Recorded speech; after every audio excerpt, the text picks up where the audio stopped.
Hello, everyone, and welcome to my podcast, Stories of Swar. Today, I have somebody with me who exemplifies life for me.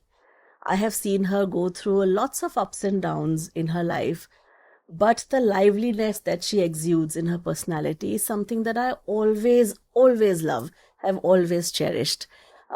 It's none other than Rima. I have known her for almost 4 years now. Welcome to the podcast, Rima.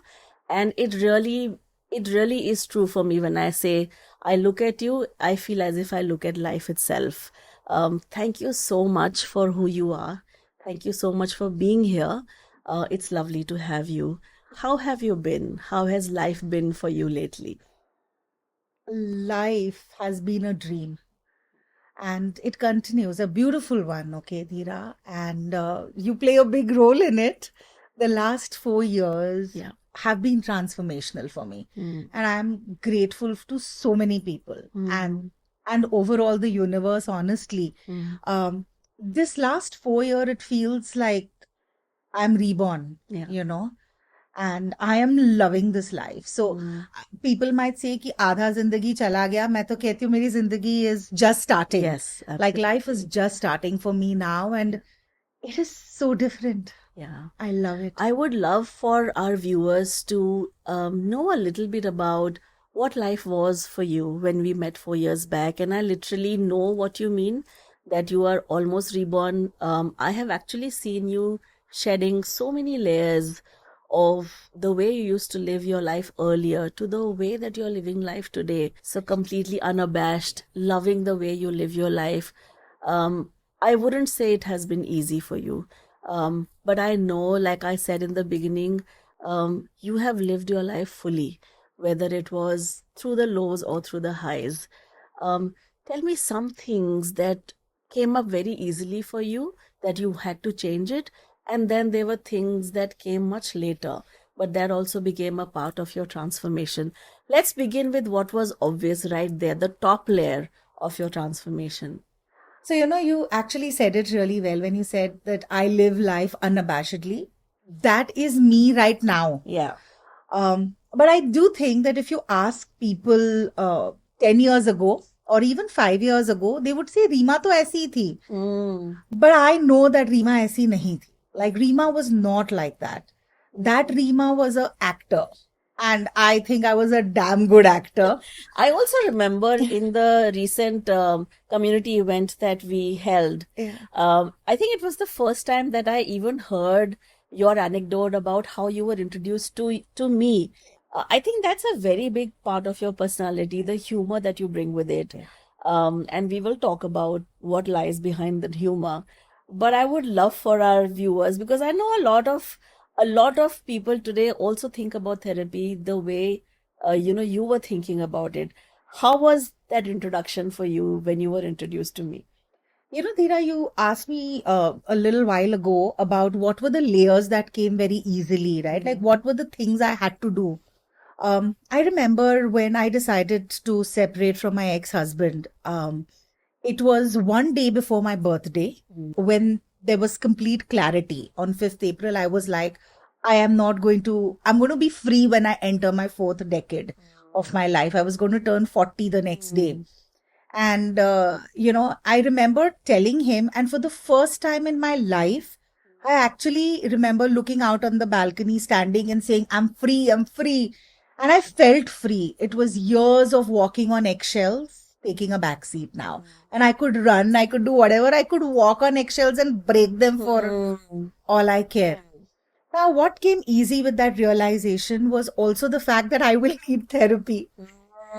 And I have never backed out from that. Okay. Like even when I was married, I have also been through depression. My ex-husband also had mental health issues. So I have been a caregiver. So therapy has been a part of my life, like going to counselors. You ask me any counselor, I'll give you names of like 5, 6 counselors, like I can rattle. So that came very easy. I knew I needed therapy. Mm. And I was doing my bit, going to counselors somewhere, no, it was more mechanical though. It was very transactional. Hmm. I think I was doing it because I'm supposed to go, and there were reflections, and it was happening. Then my country head, at work, she is somebody I'm truly grateful for in my life. Her name is Ruchi. And, she told me, Ki Rima, there is this one person you have to meet. It's Dheera. I know you're going through tough times and you have. And I'm like, okay, Ruchi, I will meet like another therapist. So I said, yeah, okay, I'll do it. And during the 2 days that Ruchi was in office and we were like interacting, she must have said your name at least 3-4 times. And then she gave me your number. And she said, Tune WhatsApp kiya? I said, I'll do it. Don't worry. And I was already thinking, shit, another therapist, so much more money, another तो session. Country head बोल रहा है करना ही पड़ेगा. Exactly. I was like, I have to do it because Ruchi is saying it. But I said, okay, let's play it out. What Ruchi did was she actually created a WhatsApp group, if you remember, with the three of us in it introducing us. Yeah. So that I was like, shucks, now I have to like at least have one session with you. And, there goes the time, the money, another therapist. So I was like, okay, but Ruchi country head can't say no, have to do. So did it, okay? Yeah.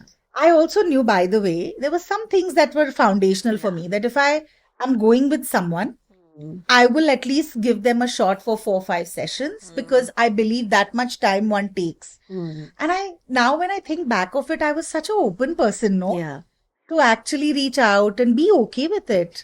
I didn't need 4-5 sessions with you, as you know. I needed just one. Yeah. And then the journey just started because so much reflection happened in that first session itself. I think you were and I was at the right place, right time, and Ruchi was our anchor, like kind of binding us together. Yeah, medium to bring us together. Yeah. Yeah. So tell me, if you remember, what were the first few? I know we don't remember it in sequence as to what happened with our transformation, what came first.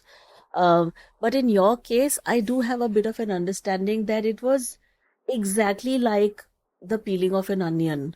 We peeled off the things that were very obvious, then we dug a little deeper, then we dug a little bit deeper. Also, I must tell you, the first time that you and I spoke, in you, I found the typical alpha woman. And because I had also been in corporate myself, I had been you when I was working, very ambitious, very aggressive, very to the task kind of a person. And when I spoke to you, I found glimpses of a very soft person inside that tough exterior, or inside even that humorous exterior that you were showing. And today you are completely different. Today you see your softer side first, you show your softer side first, and then everything else comes in. So coming back to when we started this journey, or rather when you started this journey, what was the thing that you changed in the first glance? So I knew when I went for my separation, divorce, whatever, that the first thing I need to do is to heal myself. Yeah. Now that I know, and that I knew even that time. Now, why I needed to heal myself, I felt, was because I was going to be a single mother. And if I don't heal, I will not be able to give my son that happiness. So that clarity was there. And that is the reason why I was very dedicated Correct. to healing. Correct. Over the years, what I've realized is you can't be dedicated to healing. You can't be disciplined or consistent about it. One of the things I've learned in my journey is the 3 words, which is surrender to thrive. Yeah. And that is a journey that I'm still undergoing, learning how to surrender.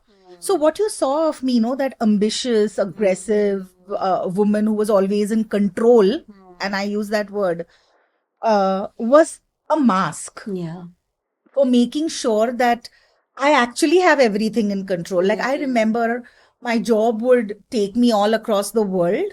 Like I would be sitting in Australia, but I would put an alarm, for late night to wake up so that I could call home and talk to the help and tell her ki machine laga do ghar ka. I remember calling, at home, and if the help is not answering the phone, I would call up my ex and he would be like, yeah, don't disturb me, talk to the help. So, everything I realized very early on that I would only have to, so whether I'm at home or not, something as mundane or like bartan ho gaye kya? Have you put the clothes? Have you So everything had to be checked. what have you cooked? Have you given him the food? Yeah. What like, and I just feel that, and while doing all this, while making sure that I was always like my top at work, what I also realized is I have been doing stuff throughout my life to gain approval, Yeah. and there were, honestly, in my life started with waiting for approval from my parents. My mom especially, because she majorly played a big role in my life, and she's a huge figure in my life who's a lot of good things that she's taught me, and a lot of things I've picked up from her. But she doesn't give her approval very easily, is what I've realized.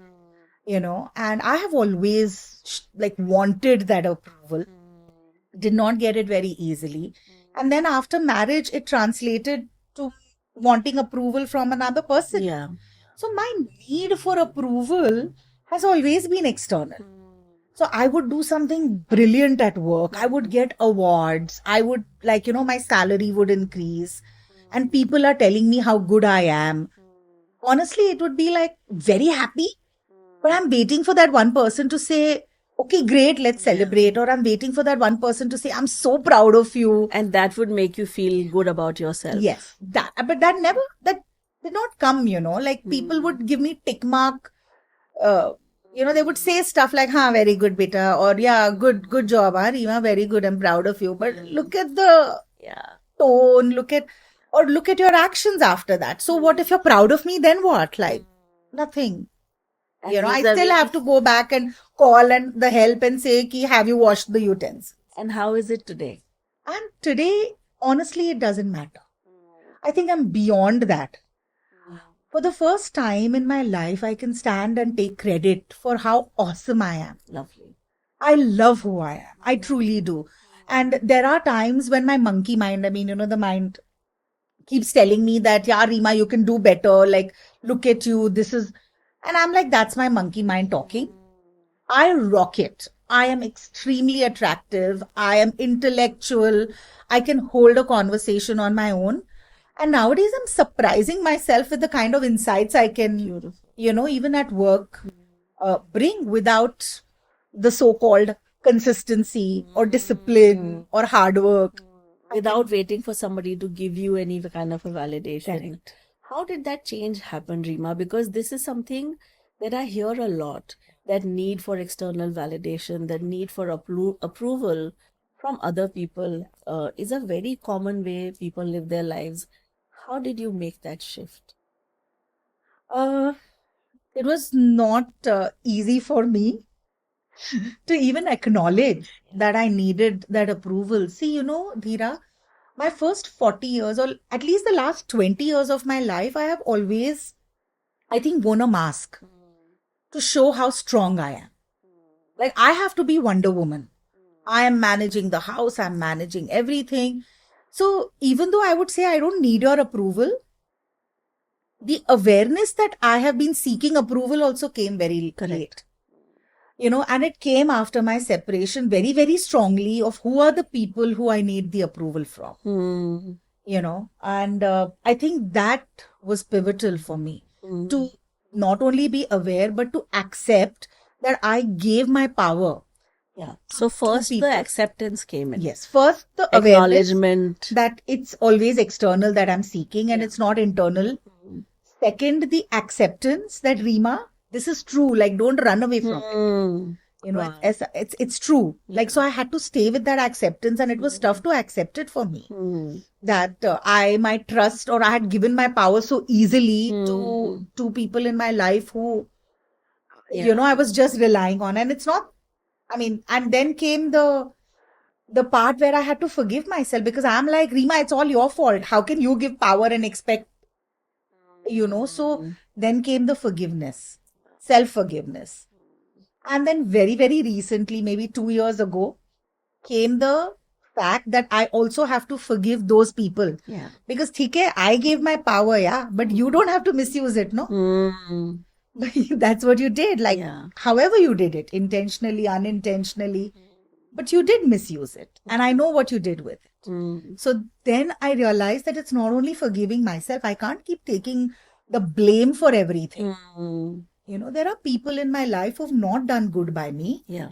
and I have to forgive them to move on. Mm. And did that change the relationship that you had with your own self? Oh my God. Of course. You spoke about my humor, right? 5 years ago, if you would have met me, I've been very humorous, I think. And in LinkedIn earlier, I work with LinkedIn. So in LinkedIn, we earlier had an award for like somebody who is very humorous. Humor was one of like the values and used to have awards around it. And I used to keep wondering, yeah, everybody says Rima is so funny, but how come I never get the humor ka award? Mm. And now I know why. Because, my humor came from a person who was very bitter. Mm. It was always biting. It was always sarcastic. It was very unkind.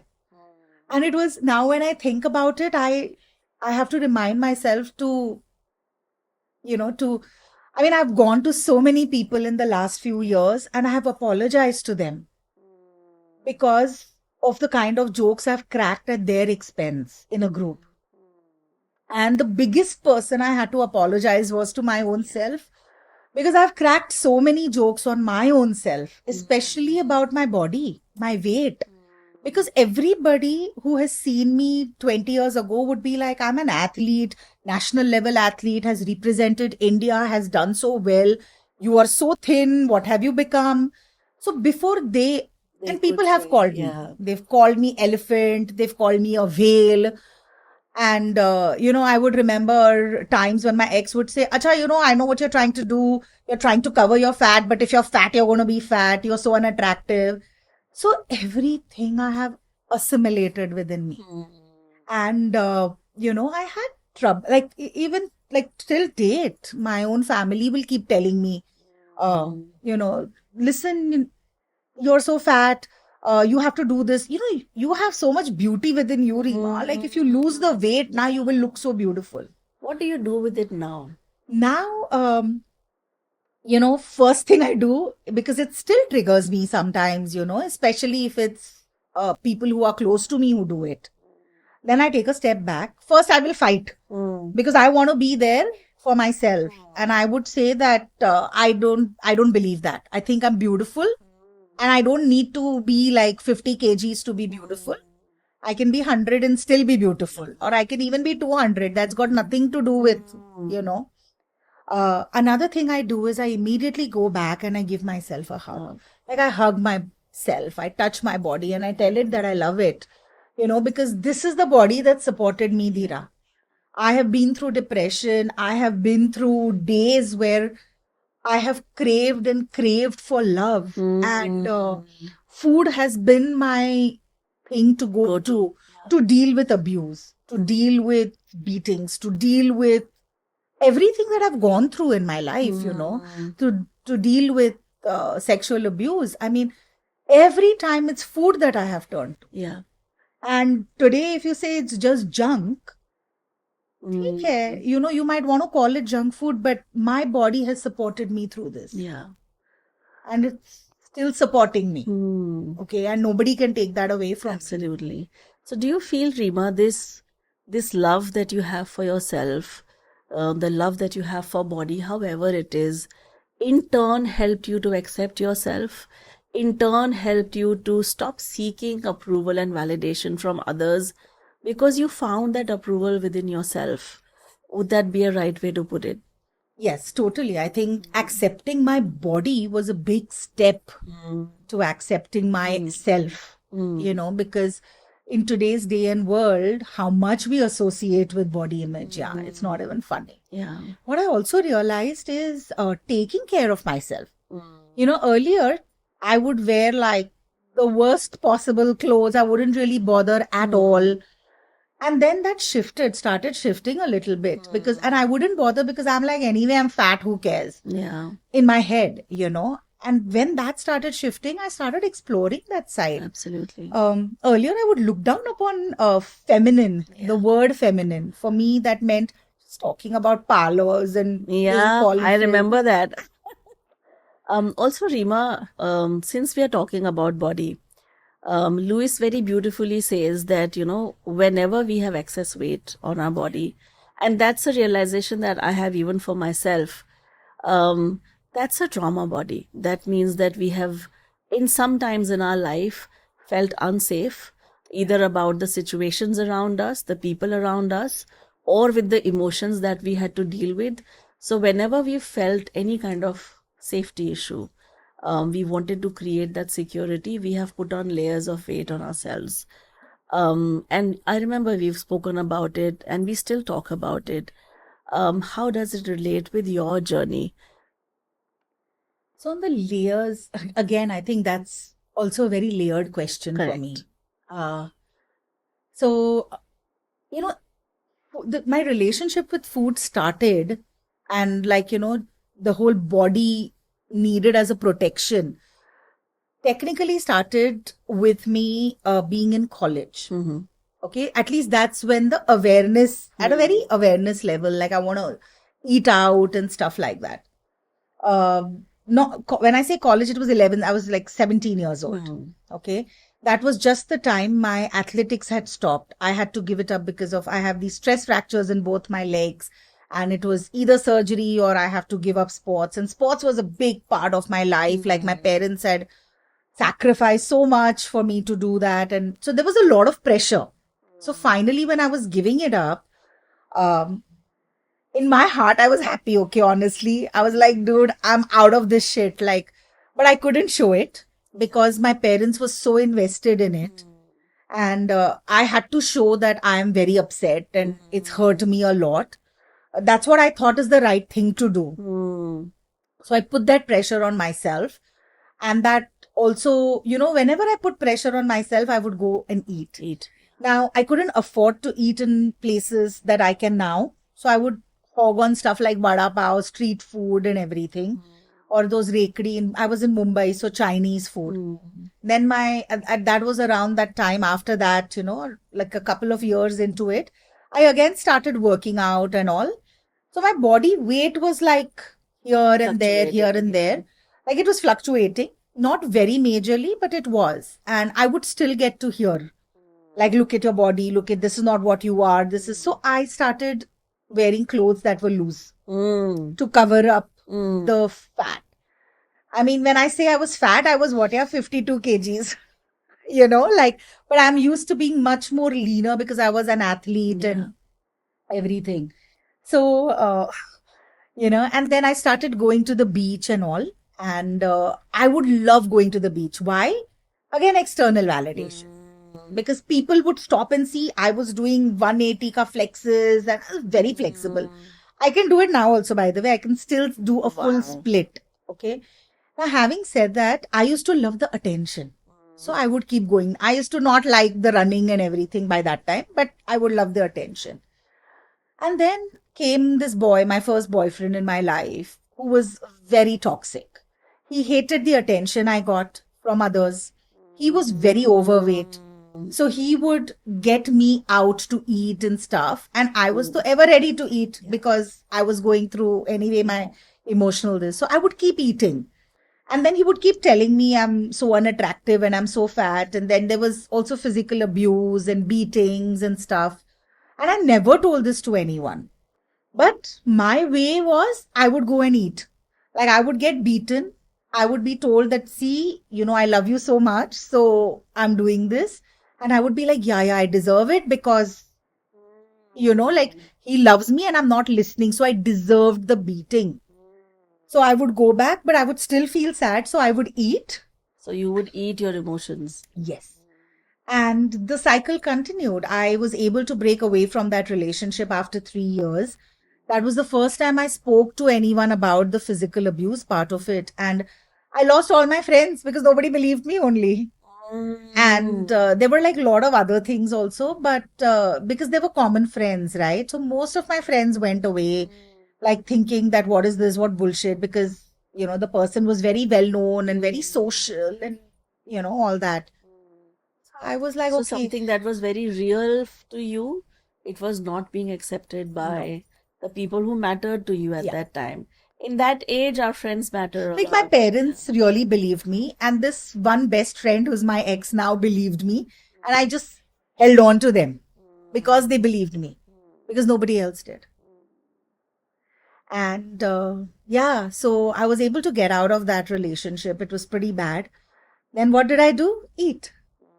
And then I fell like, in love again with my ex because he was there. He was very supportive and very supportive. He was the best friend who believed. Always, yes. The best friend who believed in me. And he's been the bestest friend ever. We used to write since school. So I always felt I was in love with him, but he could never commit. So it didn't work out. Then as years passed by, since he was there at the right timing, look at the timing, I didn't take a break to process this. You immediately jumped into another. Immediately jumped into another relationship. And I was 21 or something that time. And I immediately jumped into this relationship and I got the red flags. Now when I think back, I got the red flags that I would be the one who would be calling. I would be the one who would keep doing stuff. I wouldn't really get anything then there would be maybe in months, there would be one action which would show that he cared or something. But there were so many things. Like I remember having a conversation where he introduced me to some people as a friend. I was like, dude, why not girlfriend? Am I not your girlfriend? And he told me, yeah, but somewhere I just feel, are you the best for me? And he called it out so early. And I was like, then started doing everything to be the best for him. Yeah. Oh my So God. you see, like yeah. So all this added on because to be the best for him, I would cook, I would bake. And what I would do, eat. A poor girl, this Rima of 20 years, 21, 22. Such a brave child, no, to go through so much. And that's when food helped me. And my parents were not, they were busy with their lives and, and I wasn't really talking to them a lot because they were not very accepting of this love, not of any, like they had told me growing up that they will accept whoever, whatever. But the first time I told them, it went like kaboom. So I realized I can't talk to them. So basically I had no one to talk to. I had just one friend that I would be very open to. And yeah. And then there was another friend that I made in college and stuff. And she's a very integral part, Neha. You know her as well. Like, but she was like a girlfriend and I didn't give too much bhav to girlfriends at that time. Very honestly. I didn't realize the value of having girlfriends. So when did the abuse start happening in your marriage, if you're comfortable to talk about it? So, when we talk about abuse, generally we just talk physical abuse, right? And I think there is so much more to abuse. Yeah. There is mental, there is emotional abuse as well, which are, I think, much, much bigger. Yeah. Right. Now, to be very fair, I had kept my ex on a pedestal in the relationship. He was like God for me. I have always felt like everything is his. I kept my parents also, sidelined my parents completely. Like for me, if people would ask me, agar aag lagegi, like that was my go-to question. If there was fire in the house, who would you say? I would bloody save him like this. Like even if my parents are around him, like I wouldn't think of anyone. Even after my son was born, if you ask me, I would first go to save. So think about the level of like how much I had, so when he is God for me, he didn't ask me for it, by the way. Yes. He never said, I want to be your God and stuff like that. But another thing was that he also went through terrible stuff in his life. So I automatically wanted to care. Also, I have grown up being told that you can't be selfish, can't be selfish. Like my parents would go to a doctor and say, what do we do to not make her selfish? I mean, these are the stories my mother would tell me and they got a dog. So that I understand what sharing means and, caring means. Like that is the best thing they did, by the way, getting a dog in my life because I learned unconditional love. But so I grew up thinking being selfish is horrible. Like you have to think about the other person. The second myth was my marriage cannot break because otherwise I'll be a failure and I can't be a failure. And the third is you have to give everything to the person you love. And I loved him. So everything was his, like my whole soul. And then in that, right, I started seeing a lot of, this was the first time we were living together after marriage. Because, we were always in different cities. And it opened my eyes. So the first year or two, which is generally a roller coaster honeymoon period, that never happened because I started seeing aggressive sides of his. It was not beating me, but it was throwing things, breaking stuff. Not like every second day, but quite a bit. And I started hearing from his friends as well that, you don't know when you both used to fight. He would break this, he would break that. I ignored all of that. I just thought it's intensity and passion and it continued. But after like 4 or 5 years of just this, I didn't realize I was not understanding what was happening. And I remember he said, you know what? This is not working out. I want a divorce. I remember folding hands and telling him that, no, we can't divorce. I'll do everything. Let's go for therapy. And he said yes immediately. We went for therapy and everything. And it was he got diagnosed with a mental illness. And it took him a very long time, a couple of years more to accept it. I think just talking about it. And then it was a long time, okay. And to get onto medication was another battle. In the meanwhile, I got into depression, but I got onto medication. Like immediately. I'm like, I just want to get okay. And it was a journey. Now, during that whole time, I think the only reason I stayed in the marriage was because I was like, oh, I know this guy is brilliant. He's a genius, and he is like educationally genius. But so it's only because of this that he's behaving like that, which is okay. And I have realized that is the biggest blunder one can do with oneself.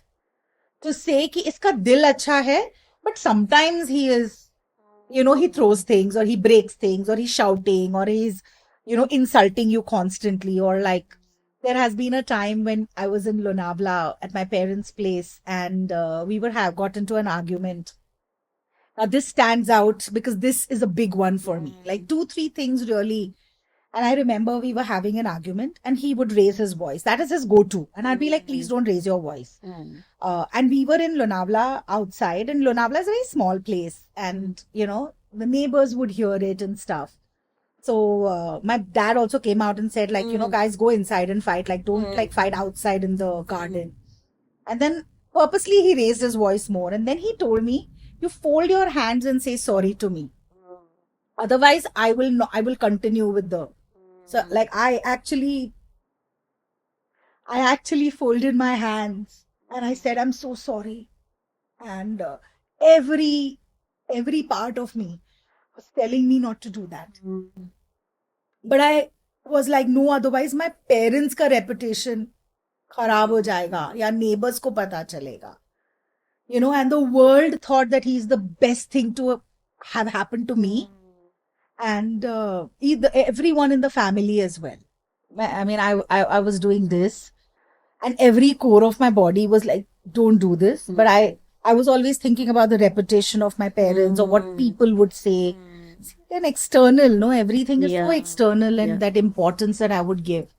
So then that happened. So that was one very big thing for me because I came away feeling, it was after my son was born, and I came away feeling that this is not right. So it kind of stayed. And then another incident happened a couple of years ago, which I think more or less defined it. I remember it was the 1st of January and we had gone for a party and stuff. And this was 2016. And we had gone and come in and I had fallen ill, like very severely ill. Okay. Like suddenly. And I would not like to talk a lot about it because my ex would keep telling me, you're the sick person only, always sick, which, and I was like, so, okay, I was trying to kind of downplay it. And I was very bad. So then I said, you know what? It was a Sunday and I was like, I have to go to the doctor. It was first or second of some such. And I have to go to the doctor. Like, can't like. So I thought obviously we had a nanny at home. So I thought obviously he will He will say, come. I will Yeah. take. He said, no, just take the car and go. So I was like, won't you want to come to, like, no, I'm like busy. He was watching something on television. So I said, okay. And I went to the doctor, somehow managed to cross the road, go inside the emergency. And then the doc was like, dude, how are you even managing? Like, what were you doing?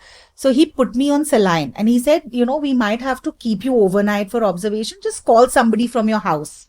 Somebody needs to come and be here. Like, you're completely dehydrated. You're like, you're not being able to breathe. There was blah, blah, blah. So I called him immediately and he said, yaar, I'm getting bored. I'm not coming. Tu rickshaw leke aa ja fir. I'm like, what? Like, what? Out of shame, I never called any other friend. I told the doctor, no, my son is there at home. My husband can't leave and come, which is all bullshit because he had a nanny. And he was like, of course, he understood. Like, I was so close to, like, I was between crying and, Yeah. but that was a big, big event which told me that I don't matter. Then there were these random conversations that would happen, like, with friends. They would say, like, we would ask, like, if, if you had to give your kidney to someone, would you give it to X or Y? And I'd be like, of course I would give my kidney to him, like, without thinking. Like, but my other friends would say stuff like, never, why would I give it to my husband? Like, I would keep it for myself. I want to, those kind of things would actually stay with me. Like, what kind of, and I would judge those relationships. Like, how could you say that? Like, he's your husband, he's your God, in spite of going through all this. So, but then this thing, it really stayed with me that he did not come. I took a rake and somehow managed to get home late night. And within like 5-6 days, I told him I want a divorce, like I want a separation. And then he came back with a vengeance and said, no way. I'm like going to change. And, like How old was your son by this time? He was 2.5. And I was shit. He was 2.5. Yeah. And I was shit scared because I was like, how will I take care of him alone? But that, like made it pretty clear for me. But then he came back saying that, no, we'll do this. We'll do therapy. One last chance, this, that. So I said, okay. Went for therapy and stuff. And he changed, like turned over a leaf for a few months till I again became invested. And then back to the, and that I heard this, Dheera, it makes so much sense now. They say toxic people are not people who are bad for you throughout. Yeah.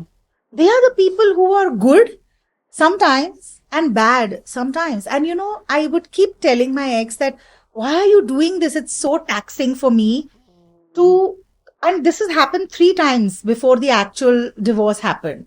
Like I would go till the brink, like I would be pushed till the brink. And then you will go back. And then he would shift and change. And that's how I thought we would have a son, like 7 years into marriage. Otherwise, why we never had a kid? Because, I never thought I want to bring a kid in this kind of a world. So it is like, and now when I think about it, it's clearly a stance of me giving my power when he had not asked for it. But after that, I feel what he did with the power was not great. Having said that, that's not for me to judge. No, that's his thing. Correct. For me to judge was how did I claim that back? And that started on, I think, 5th April. And after that also, there were lots, like, it wasn't easy going through the whole process and stuff of, from separation to divorce to co-parenting. But the thing that was the death knell was the fact that one time during a very aggressive episode, me and my kid, we were hiding in the balcony with the help. And that's when my son asked me, Mama, why are you staying together? Why can't Dada go and live somewhere else? And it was like a light bulb. Like, what am I doing? Yeah. My 5-6-year-old son is telling me that, dude, move on. Yeah, he was 6. And I was like, yes, I just have to, and that, like, within the next couple of months was when I made that decision. And then COVID hit. And I have seen you, Reema, from the time that you and I started working together. together with your coaching. The initial, I think, 5 to 6 months, whenever we would have a coaching, the entire session would be about your ex. Although you were living separately, but there was so much of him that you were still possibly invested in, that there were a lot of triggers with him, to where you are today, where you are absolutely at peace, where he is, where you are. What is it that you did internally to make that So, change? first I want to say I loved him. Like, there's been no bigger love for me than, my ex-husband. So, in that sense, right, there was a lot of care also. We've been together for like 20 or more than 20 years. And, it in such a time, right, it's like there is a lot of care. Okay. So, I think you were the first one I was able to honestly open up to, Mm, and that is a big one for me. mm, And then what happened? So that was the first layer. And I realized that my relationship with my husband actually has nothing to do only in that. It was so much more. yeah. Like, it was all about my childhood, where I actually thought I had the perfect childhood. So, I'm not blaming him. Like, I think he came into my life because there were lessons I had to learn. And I'm very grateful for them. We've had a few good times, and I think one of the best things that happened because I married was my son. Kabir. My son has been, like, Kabir has been the angel, and he continues to be, like, he every time, like, now, even as a single parent, as I started my healing journey, and he's seeing it, like, he's been a part of it.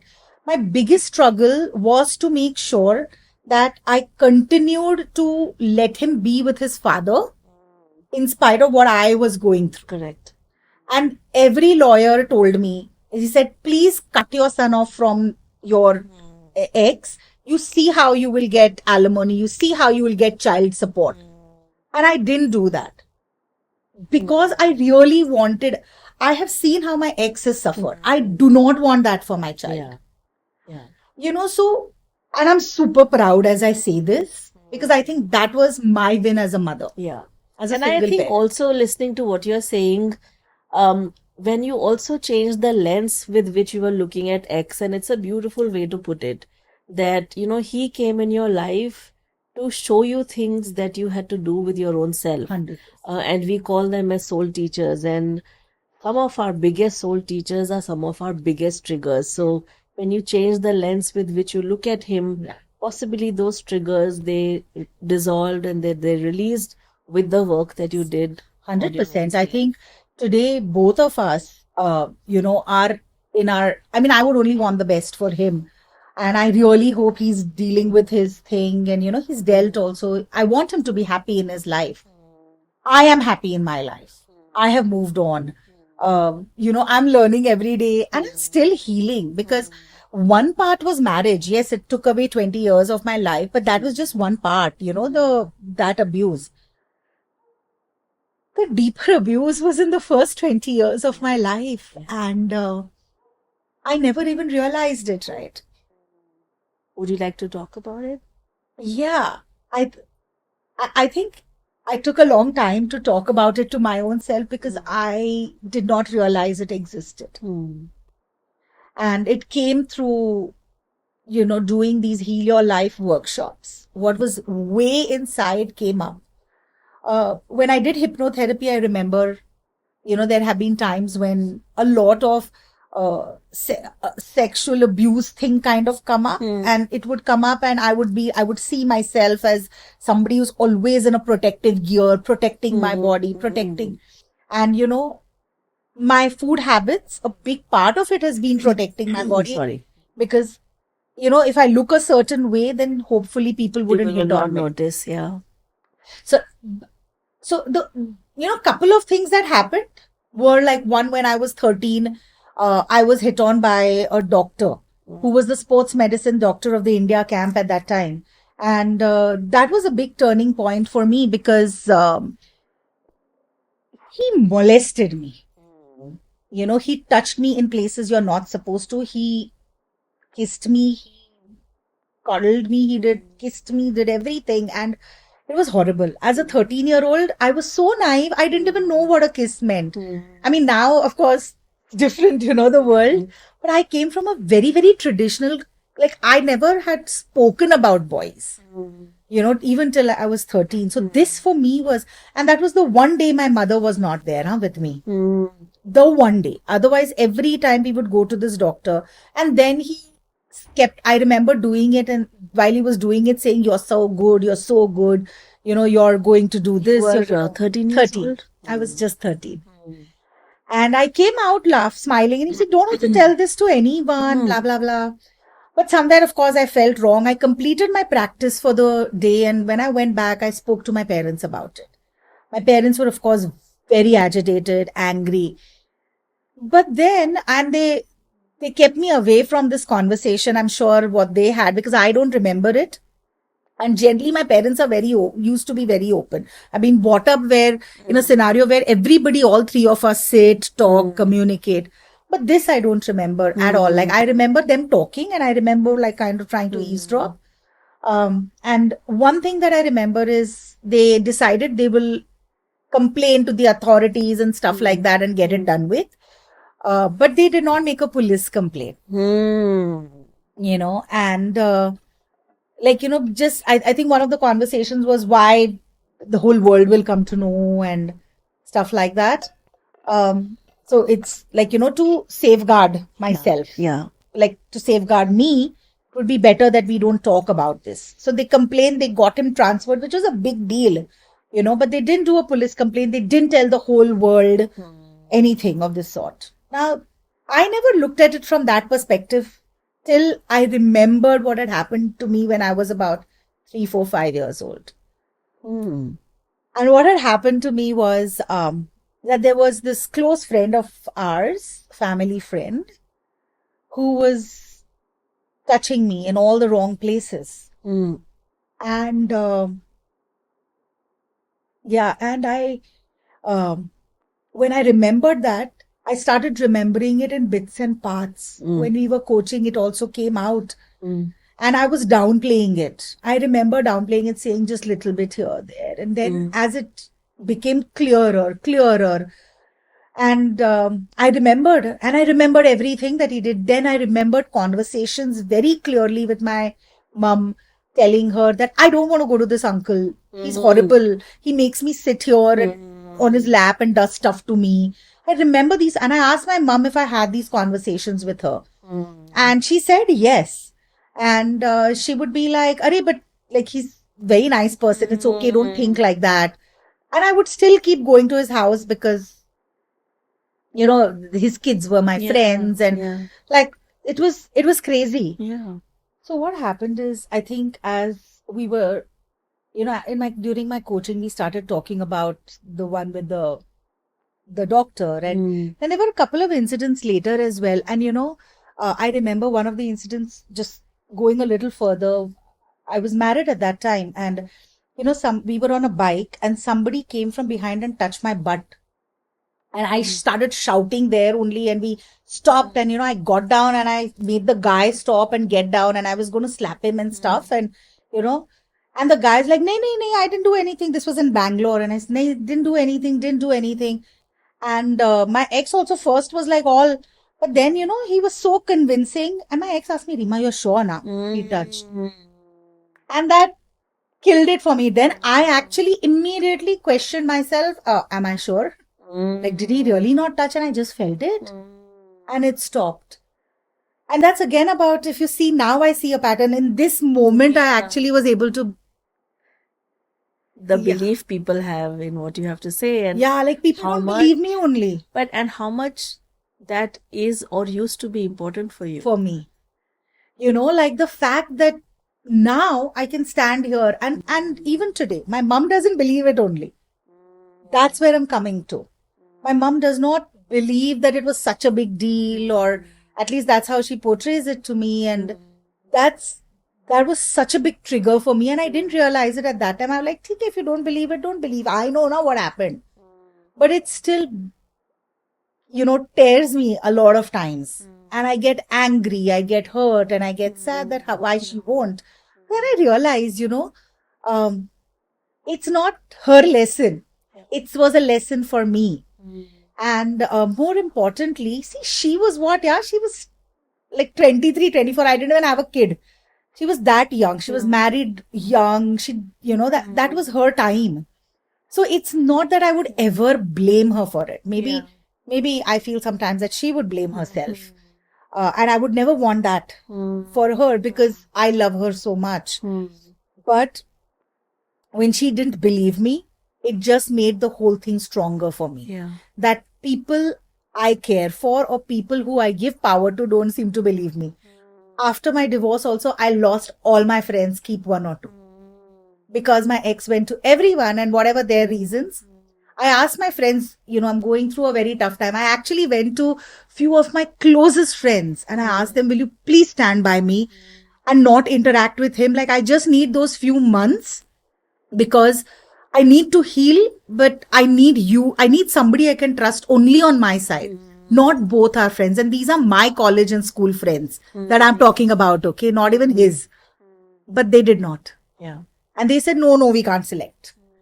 And for me, that was even a more difficult time than the divorce because I was like, again, people are like ditching me. Yeah. So with the knowledge that you had and with the awareness that something was not done right to you, whether people believed it or not, you have faced it, you have experienced it. How did you utilize that awareness and that knowledge? I think this is where my biggest lesson was learned. That the more you depend on somebody else external, you will not. Closure comes from within. If I keep waiting for people to say sorry, this, that, I will never move on. And that for me has been life-changing. The fact that it doesn't bother me now. It doesn't bother me that somebody, and that's why, like somebody coming and telling me that I'm sorry. My friends have come back, like from my earlier life, they've come back and they've said, we are sorry and we should have been there. I mean, but now it doesn't matter to me, and you can't expect me to start. I'm a very different person now. Yeah. Let's start afresh if you want to, but it's a new relationship. Absolutely. What we had 20 years, for 20 years, clearly didn't, that was a different one. It's over and done. Some things that you did, Rima, for those who are listening to you and for those who themselves are someone who has gone through any kind of abuse, sexual or physical, either they are not able to talk about it or they are not able to bring people to believe them, and yet this is something which is a part of their reality. How is it that they can work through these emotions? Because you have been through that journey. How is it that you navigated yourself through the disbelief, through the non-acceptance of either your parents or your friends, etc., to stand your grounds and to be where you are today? What is it that you would suggest, or what is it that you did yourself?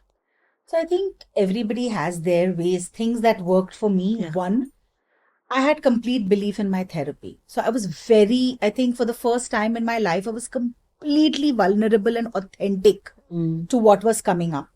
I would actually keep affirming to the universe that bring it on. I'm ready for it. I'm ready for it. And when I say affirming, actually Louise Hay changed my life. The first Heal Your Life workshop that I went through, there were major breakthroughs that I got in terms of accepting, being aware of who I am and then accepting.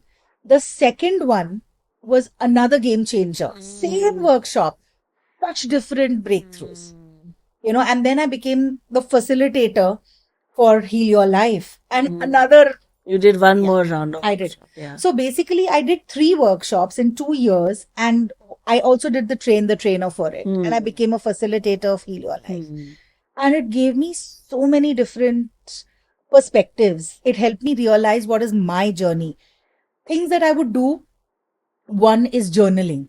It opened up. I have always been writing prose and poems and stuff, and I had stopped it in between for like 7-8 years. I didn't realize it. But the minute I separated, and I've been writing ever since.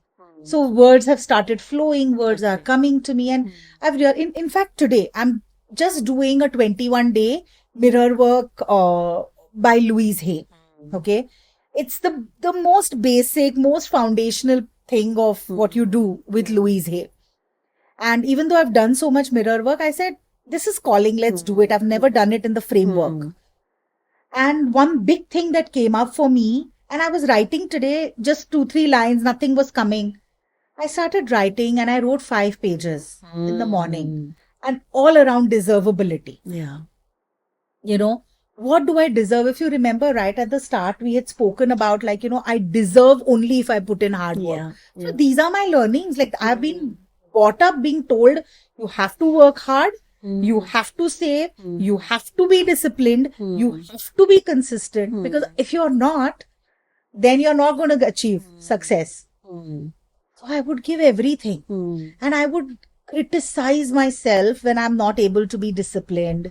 When I say I will diet from tomorrow and I'm not able to diet, or when I say I will do exercise every day, the amount of I think this is not food.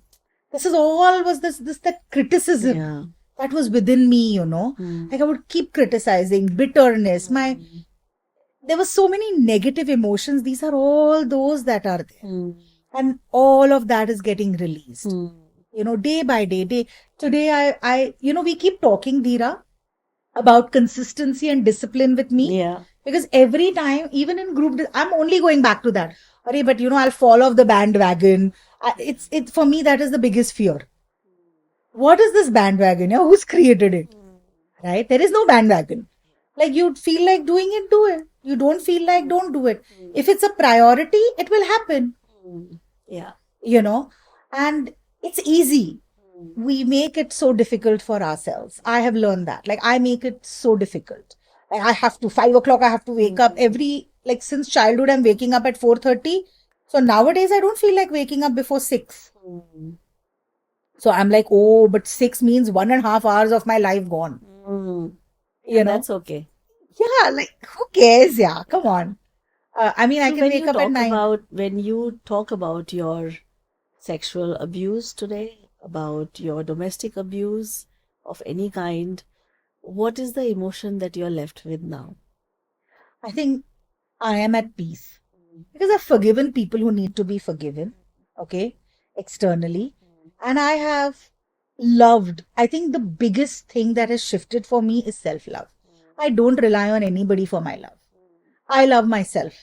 And I mean it. And there every day I get to see examples of that. I'm in a new relationship. For the first time, perhaps I'm in a relationship where the man completely respects me, or it's supposed to be normal for everyone. For me, it's beautiful because it's new. And what I mean by that is, what do you mean by respect? It just means gives you the freedom to be yourself. There are no expectations that just because I'm in a relationship, I have to do this or this is expected. Fine. And there are so many times when I say, I'm not interested in doing this. Like, okay, don't do it. No problem. So you found a place where you can show up as your authentic self without having to do something to be loved or to I take credit for that, by the way. Like, in the sense that I'm not saying it's because of the other person that one gets to do it. Not. It's my confidence that I can do it. Yes. And I can deal with it. And I'm so proud of myself because, like Louise so beautifully says, the people you meet are a reflection of who you think you are. So Reema, I'm very curious to know this realization whenever it happened about the assault that you faced and even about the abuse that you faced.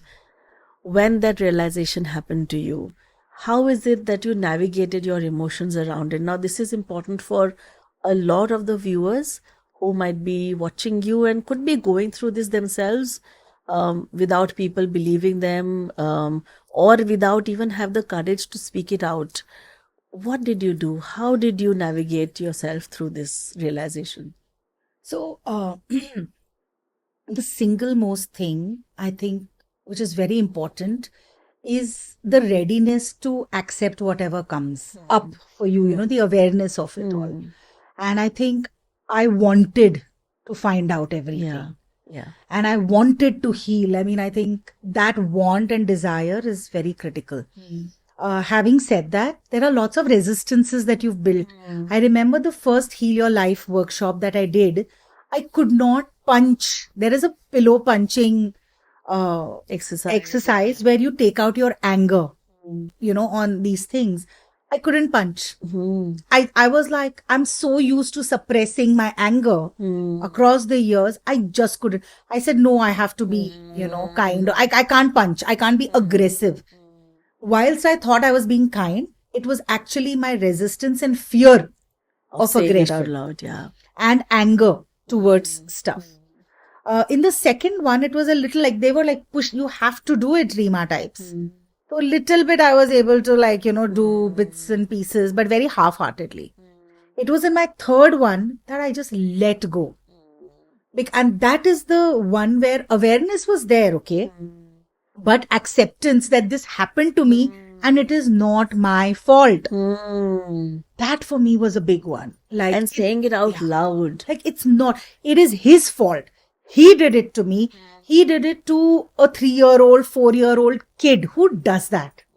He did it to a 13-year-old impressionable girl. Who does that? Like he's the villain. It's okay to be angry, Rima. It's okay to remove all your anger.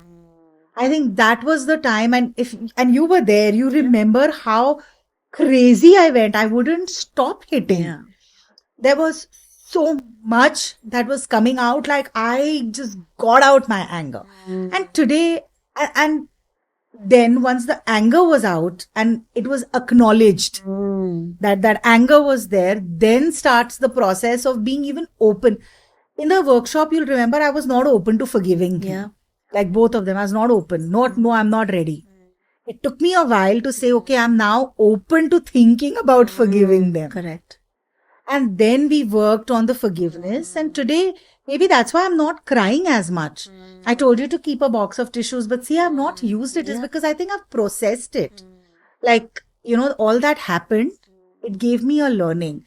And I feel that these incidents happen till you learn. It started when I was 3, 4, and then again it happened when I was 13, and then small incidences that happened all were a pattern, if you see. Yeah, absolutely. So when I accept that this is a pattern, I first become aware of the pattern, then I accept the pattern, then I actively break. Yeah. And the easiest part of it is breaking the pattern. By just saying, I'm breaking it, dude. I'm releasing you, go away. So beautifully said. And that's it. So every day, whatever comes up, I release the things that don't serve me. I write it down. Yeah.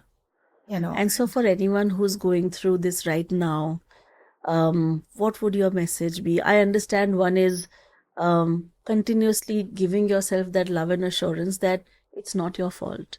What else helped you, which I think you think that other people can I also think take? the first thing is to talk to self and to just talk to. I believe I believe a lot in talking to the universe, Dheera. So there are times when I feel one of the first steps you can take is just sitting there, talk to God, talk to whoever your spiritual thing is. If you don't believe in God, it's okay. Don't believe in the universe, it's okay. You believe in yourself, fine. Whoever you believe in, Talking about it is to that. necessary. Yeah, talk to that energy and say that I am willing to dig deeper. Yeah. I am willing to be aware of what happened to me. I think that is the first step. It comes, it happens. Yeah. You know, I used to earlier think it's magic. It's not. That is the way of the world. It will happen. I think a very big message for me in what you're saying, and I think this is something that will stay with me, is the fact that you said it is not my fault. And I think this is something that a lot of us sit with, that maybe I did something because of which I attracted this person or whatever. So standing up and telling yourself that it is not I had my to fault tell at myself all. a lot of times that it's like, you know, I don't deserve this. That was a big one for me. Like, I don't deserve to be treated like this. Just because I was 4 years old, or just because I was 13, or just because I was trusting. Like, a lot of people tell me, don't trust people so easily, Rima. You trust anyone and everyone. But I'm like, why shouldn't I trust? You know, I'm okay with trusting people. I want to start from a place of trust. Now, if you are going, and this is where I stand today, if you are going to do things that are going to be untrustworthy, then that's on you and it's not on me. Lovely. Because even though I trust 100 people, and even if that one person comes through for me, right, like I form that bond. That's enough. And agar nahi bhi hota hai, to also it's enough because I have that bond with myself now. Yeah. Like I am, today when I sit here, I think I'm saying it so many times for the first time. But how proud I am of everything that I'm doing. Like how I'm growing my hair, because I have been told from childhood that don't grow your hair because you look fat. Mm-hmm.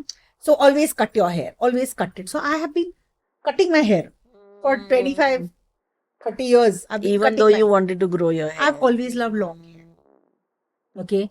I've always loved those high ponies, but you have to have long hair for it. So I've come up with, so now, I'm trying to grow my hair. And as many times it's required, I know I will grow my hair. Yeah. It's like wearing clothes, or like I will wear tighter clothes now. I feel I can wear sleeveless now without feeling that, oh, what will the other person think?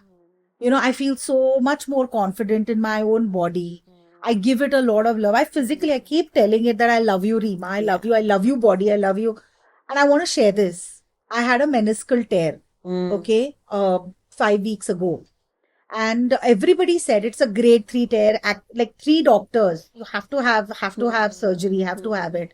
My heart, no, I've written in my journal on 27th of November saying that I don't think I need surgery. Exercises will heal it. Yeah. And that very day, this I wrote in the morning, that very day in the evening, the third doctor also said, no, surgery karana hai. Matlab, you have to do it. Okay. And I'm like, the whole weekend I took, Saturday, Sunday ki surgery karna hai, surgery. We went to another doctor on Monday, fourth doctor. He looked at my MRI and all. He said, surgery will not guarantee cure. So he said, do you want to try conservative and I can help you with the exercises? And I said, dude, you are the one I was looking for. And it's been, it's been 4 weeks since I met him. Perfect. Everything Lovely. all great. I'm wearing a brace. It will continue for 2 more months. It's all okay. I can walk. My legs have, are healing every day. They have supported me. Nobody knows my body better than I do. And I can't tell you how many times, Dheera, everyone, other than this one doctor, everyone has told me, you're so fat, you need to lose weight. My parents coming back, see, now you have to think about the weight. I'm like, stop body shaming the victim. This happened, by the way, in another doctor's, while the doctor was making me do exercise. Usme the meniscal tear happened in a doctor's hospital. Okay. So I said, don't tell me that this is my meniscus tear has not happened because of the weight. Yeah. So that's not, and that, agar hota bhi hai, to how many times are we going to shame people? Yeah. We look at the cure. There are ways of healing. And today there is no surgery. Lovely. And finally, what does the future look like for you, Reema? Beautiful. My life has just started. I'm like a 4-year-old person who is starting to live. I have so many dreams all coming true. I can see them. I'm working towards them and it's happening second by second. Having said that, yes, I see myself going through my healing journey. It's a continuous thing, right? It's not like childhood trauma you've dealt with. Chalo, something new will happen and you have to go with it because now I'm a new person. Absolutely. So new things will come up. And I must say this to you, Reema, whatever you have gone through, we've gone through, you've accepted whatever.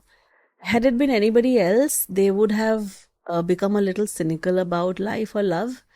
But I see you talking about love. I see you talking about romance in such a heartwarming manner that, like I said in the beginning, for me, you are the epitome of life. You're bubbling with so much of love, with so much of warmth. It's a part of your personality. And hats off to you for that. The way you look at love even today and the way you love in spite of or whatever happened. It's such a beautiful thing to witness as somebody who's your friend, your coach, and been with you in this journey. And I want you to be like that forever. Thank you so much. Dheera, all this is not in spite of what happened. It is because it happened. Lovely. And I have learned my lessons and I love it. So, love, romance, I'm made for it, dude. Bring it on. Bring it on.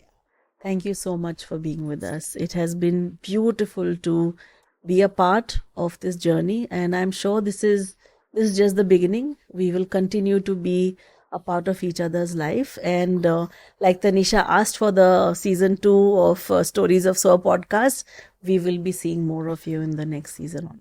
100%. I am so ready and excited. Thank you, Neera. Thank Neera, you've been, my guide, mentor, friend, and it's evolved our relationship. Yes. Like my big part of who I am today, my part of my Mm. soul. Thank you. I love you. I love you. I love my tribe. Everybody who's listening to this knows who you are in my life. Yeah. And I'm so grateful. Thank you so much. Thank you. Thank you very much. I hope something that you heard today resonated with you and touched your heart.